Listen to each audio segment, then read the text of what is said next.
So this game is between the Direwolves and Siri. Help me out with the pronunciation of the other team. Do you remember? Siri, buddy.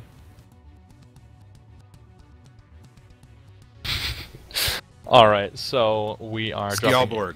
Skjaldborg. Thank you very much. Sorry. Siri's just leaving me out to dry, messing with me. Yeah. All right, so we have Skjaldborg versus the Direwolves, and it looks like. Let me find. We have had the Direwolves have spawned low side. They are in the D5 spawn, moving up towards arches, whereas where Skjaldborg has spawned radio side, and they are in fact they've sent their lights out to scout, a fast scout. It looks like through caves actually, and they are following up behind them. They have brought a lot of Victors and Jägermechs by the look of it, compared to Direwolves, which have brought. It looks like they brought also a very similar composition, actually. Shadowhawks, a couple Cataphracts, a few Jägermechs, and some Dragon Slayers. But it looks to me like Skjaldborg cave. They may be. I'm checking in there now. Their lights are holding in cave. They are looking to see if anything comes in. It looks like they're going to be camping in cave. So we have Skjaldborg is holding with their mechs in cave, playing very safe. This is one of the things that can happen on skirmish. You can put yourself in a position where you wait for your opponent and you wait for them to make a mistake. However, it looks like the Direwolves are sort of feeling the same way. They're in no rush to move, it looks like. They are camped out very well, just sitting in the back by their spawn, looking in all directions, making sure that they don't get surprised by anything. And I don't think Skjaldborg is going to try and go for anything tricky. I think they might just hold in cave and wait.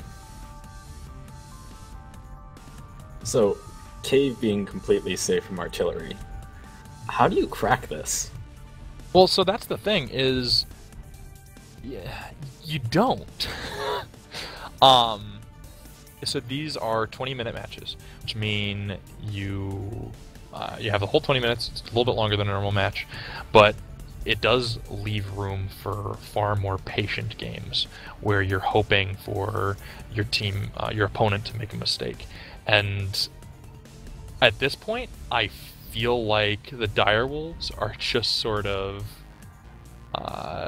waiting. They're not quite sure what's going on. I feel like they're probably going to get it scouted out and see that, they're nowhere on the map, so they've got to be in the tunnels.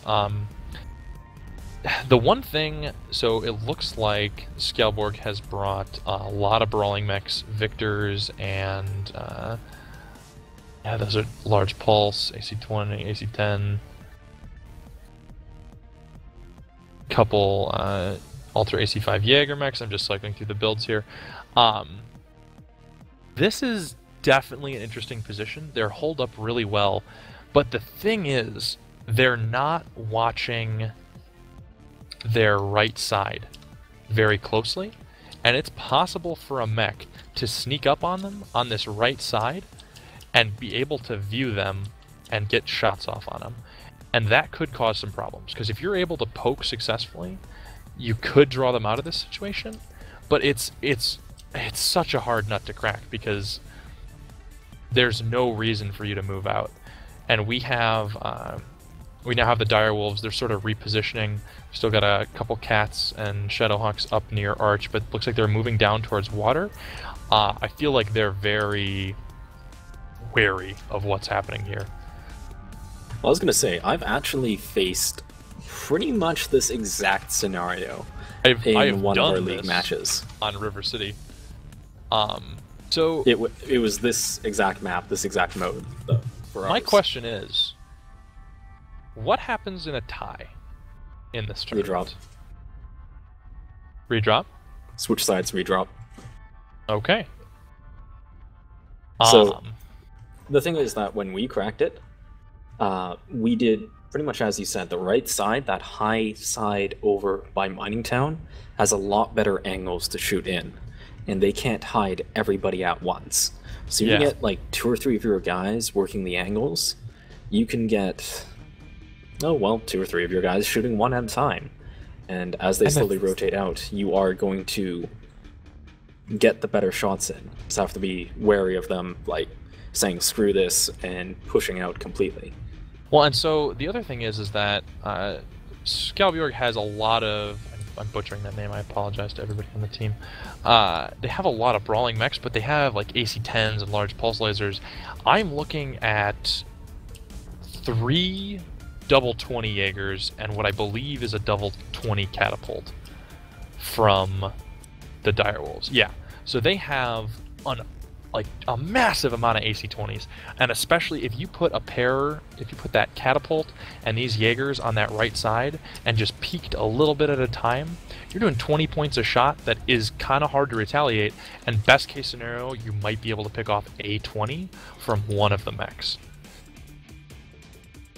I feel like they can crack it, but it's going to take a while, and it's going to have to be out of desperation. Yeah, it's a hard situation to break out of, or, well, I suppose break into is actually the proper terminology. So right now, you've got to figure, Direwolves have sort of figured out what's going on. They're getting to the point where they're looking up into Tiny Town, and they're like, okay, nobody's here. Where are they? They're not behind us. We haven't seen them. No shots have been fired. They've got to be in the cave.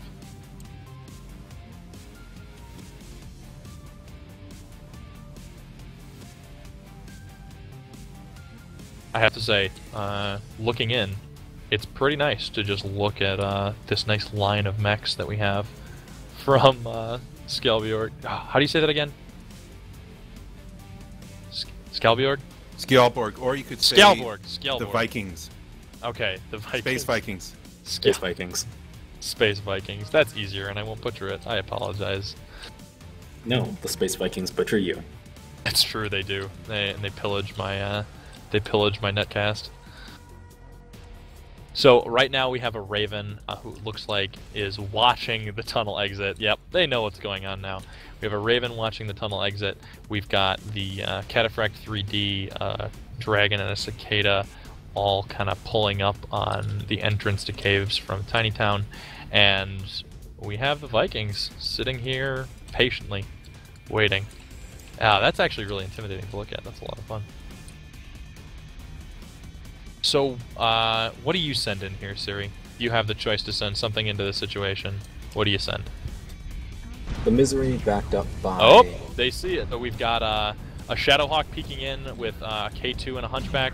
They're peeking in. They're taking shots at the Vikings, just trying to do a little bit of damage. I think this is trying to be a distraction for this Misery, because this Misery and the Cicada are coming around the corner, and there goes the Misery. He sees them. I'm sure these guys have seismic. They knew he was coming, and he's got to back off. He's taking a lot of damage. But they are... The thing about the Vikings is that they are cornered right here. They cannot escape. So if these mechs get in really close, really fast, and do what they can, they might have a chance to take this. However, Direwolves do lose one mech, a second mech goes down, and now they're on the back foot. They are the ones that have to attack into this even more so because they are down kills. And we see the Jaegers moving in with a lot of DACA trying to get some kills. The other problem is that with all of these mechs so tightly clustered, it's hard to get targeting information. It's hard to call a proper target and make sure that you're shooting at the right thing in the right place to try and get those kills. We see some MG fire from the back there.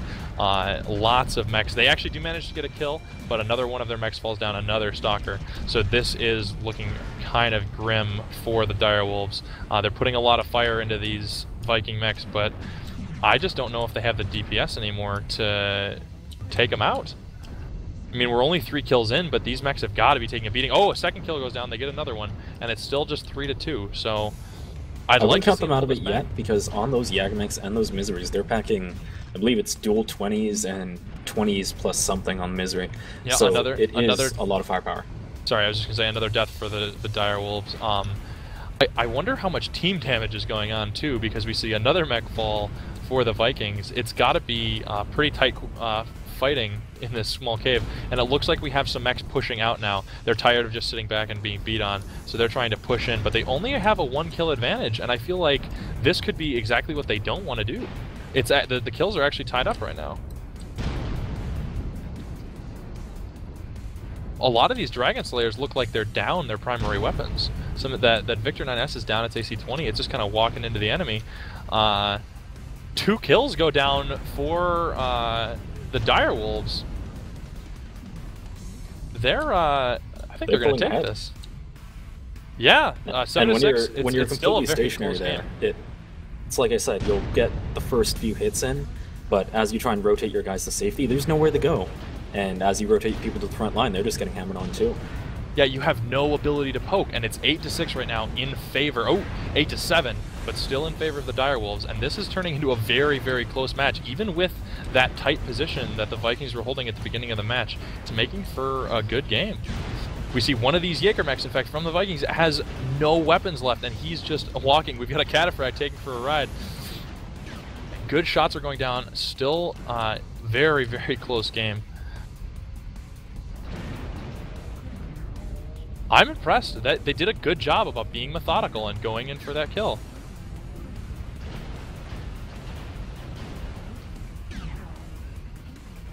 Yeah, looking around, we see a lot of these firebrands are actually weaponless. So a lot of these mechs don't actually have guns, and there are only 3 mechs remaining from for the Vikings. It's actually 9 to 8 though. It's still a close game. Only 4 remaining for the Direwolves. Can and you another count mech goes how down. many weapons there are on the 2. Direwolf side? Yep, we'll do. 2 mechs go down. It's 11 to 8. There's only 1 mech remaining for the Vikings, and it looks like the Direwolves are going to pull this out. They have a Cataphract that is mostly untouched, and their Raven is actually at 99% health. He only has a little bit of leg damage, and they're now apparently searching the corpses for missing mechs. Ah, they found him. They were missing a mech there, and they happened to take him down. So that was a good game. Very close, and a great job by the Direwolves getting into that hard to crack position and pulling it out.